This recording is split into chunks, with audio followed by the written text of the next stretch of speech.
నమస్తే. నేను ఆదిత్య. భారత్ కెనడా దౌత్య యుద్ధం రోజుకో మలుపు తిరుగుతుంది.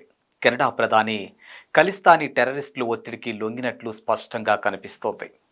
ఏకంగా భారత్ హై కమిషనర్ పైనే తీవ్రమైన ఆరోపణలు చేసి రెండు దేశాల మధ్య సంబంధాలను దారుణంగా దెబ్బతీశారు ట్రూడో.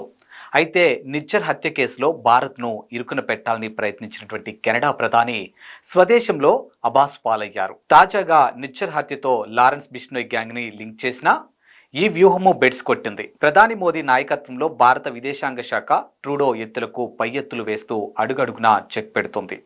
అమెరికా, బ్రిటన్, ఆస్ట్రేలియా వంటి అగ్రరాజ్యాల్ని కెనడాకే మద్దతిస్తున్నా మోదీ మాత్రం తగ్గేదేలే అంటున్నారు. అసలు ట్రూడో భారత్ను ఎందుకు టార్గెట్ చేశారు? ఈ వివాదం మరింత ముదిరితే ఎవరికి నష్టం? ఇండియా ముందున్న ఆప్షన్ ఏంటో చూద్దాం. ఓటు బ్యాంకు రాజకీయాల కోసం దేశ ప్రయోజనాలను సైతం పణంగా పెట్టిన నాయకులను మన దేశంలోనే కాదు పశ్చిమ దేశాల్లోనూ ఉన్నారు. కెనడా ప్రధాని జస్టిన్ ట్రూడో ఇందుకు ప్రత్యక్ష ఉదాహరణ. వరుసగా 2 సార్లు గెలిచినటువంటి జస్టిన్ ట్రూడో నాయకత్వంలోని లిబరల్ పార్టీకి ప్రస్తుతం ఎదురుగాలి వీస్తుంది. గత ఎన్నికల్లో పూర్తి మెజారిటీ సాధించలేకపోయినా liberal party new democratic party మద్దతుతో ప్రభుత్వాన్ని నడిపిస్తోంది. ఈ న్యూ డెమోక్రటిక్ పార్టీకి ఓట్లేసిన వాళ్ళంతా భారత్ నుంచి వలస వెళ్లిన సిక్కులే. కెనడాలోని గురుద్వార్లో పాగా వేసినటువంటి ఖలిస్తానీ ఏర్పాటువాదులు అక్కడి సిక్కులపై పెత్తనం చేస్తున్నారు. ఇండియా నుంచి పంజాబ్ను విడదీసి స్వతంత్ర దేశంగా ప్రకటించాలనేదే ఖలిస్తానీ వాదుల డిమాండ్. ఇక భింద్రన్వాలే శకం ముగిసిన తర్వాత భారత్లో ఖలిస్తానీ నినాదం తెరమరుగైపోయింది. కానీ కెనడా, బ్రిటన్, అమెరికా, ఆస్ట్రేలియా వంటి దేశాల్లో స్థిరపడినటువంటి ప్రవాస సిక్కుల్లో కొంతమంది అతివాదులు ఇప్పటికే ప్రత్యేక ఖలిస్తాన్ డిమాండ్ను వినిపిస్తూ ఉన్నారు. కెనడా ప్రభుత్వంలో భాగస్వామిగా ఉన్నటువంటి న్యూ డెమోక్రటిక్ పార్టీ అధ్యక్షుడు జగ్మిత్ సింగ్కు సిక్కు ఏర్పాటువాద సంస్థలతో సన్నిహిత సంబంధాలు ఉన్నాయి. ఖలిస్తానీలు గురుద్వారాల సొమ్ము దోచుకోవడంతో పాటు డ్రగ్స్ దందాలతో డబ్బు సంపాదించి కెనడాలో ఉన్నత స్థానాలకు ఎదిగారు. నేరుగా ఇండియాను ఏమీ చేయలేకపోయినా కెనడాలో లిబరల్ పార్టీ అధికారంలోకి వచ్చిన ప్రతిసారి ఖలిస్తానీలు భారత్పై విషం చిమ్ముతూ ఉంటారు. ఆ దేశంలో మరో ప్రధాన పక్షమైన కన్జర్వేటివ్ పార్టీ పవర్లో ఉన్న సమయంలో ఖలిస్తానీలు నోరెత్తడానికి కూడా సాహసించరు. అయితే 2015 తర్వాత వరుసగా 2 సార్లు లిబరల్ పార్టీ అధికారంలోకి రావడంతో కెనడా పాలిటిక్స్లో ఖలిస్తానీల ప్రాబల్యం పెరిగిపోయింది. సరిగ్గా ఏడాది క్రితం భారత్లో మోస్ట్ వాంటెడ్ టెర్రరిస్ట్ అయినటువంటి హర్దీప్ సింగ్ నిజ్జర్ని కెనడాలోని కొంతమంది గుర్తు తెలియని వ్యక్తులు కాల్చి చంపారు. నిజ్జర్ను అప్పగించాలని భారత్ ఎన్నిసార్లు కోరినా కెనడా ప్రభుత్వం నుంచి సానుకూల స్పందన రాలేదు. అయితే కెనడా ప్రధాని నిజ్జర్ హత్యను రాజకీయం చేశారు. ఎలాంటి సాక్ష్యాలు, ఆధారాలు లేకపోయినా నిజ్జర్ హత్య వెనుక భారత్ ఏజెంట్లు ఉన్నారంటూ సంచలన ఆరోపణలు చేసి 2 దేశాల మధ్య సంబంధాలను ఘోరంగా దెబ్బతీశారు. రాజకీయాల కోసం అబద్ధాలు చెప్పినా ఏదో ఒక రోజు నిజం బయటపడుతుంది. కెనడాలోనే అదే జరిగింది.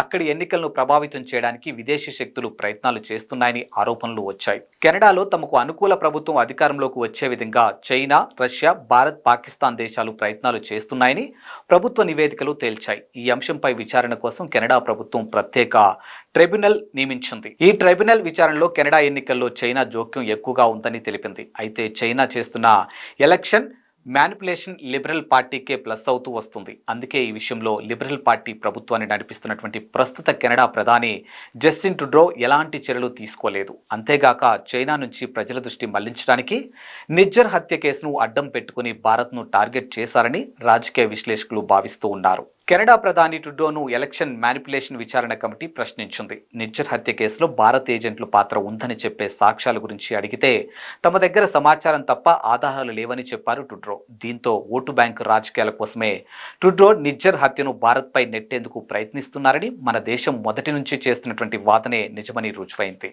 ఇదే సమయంలో ఖలిస్తానీ ఉగ్రవాది హర్దీప్ సింగ్ నిజ్జర్ను లారెన్స్ బిష్నోయ్ గ్యాంగ్ హత్య చేసిందని కెనడియన్ రాయల్ మౌంటెడ్ పోలీసులు ప్రకటించారు. ఈ వాదనలో పసలేదని భారత విదేశాంగ శాఖ రుజువు చేసింది. ఇక లారెన్స్ బిష్నోయ్ గ్యాంగ్లో కీలకమైన గోల్డీ బ్రార్ ఎప్పటి నుంచో కెనడాలోనే ఉంటున్నారు. ఇక గోల్డీతో పాటు బిష్నోయ్ గ్యాంగ్ సభ్యులను నేరస్తులు అప్పగింత ఒప్పందం ప్రకారం తమకు అప్పగించాలని భారత్ గతంలో ఎన్నోసార్లు విజ్ఞప్తి చేసింది. అయితే ఈ విన్నపాలు కెనడా ప్రభుత్వం పట్టించుకోలేదు.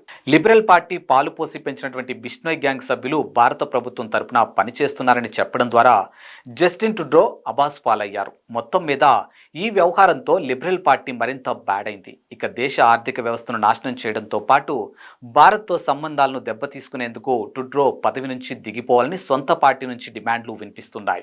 భారత దౌత్యాధికారిపై కెనడా చేసినటువంటి ఆరోపణలు తీవ్రంగా పరిగణించినటువంటి మోడీ సర్కారు ఆ దేశంతో దౌత్య సంబంధాలను కుదించుకుంది. ఇక కెనడా హై కమిషనర్తో పాటు 6 రాయబారులు వారంలోగా దేశం విడిచి వెళ్లాలని చెప్పింది.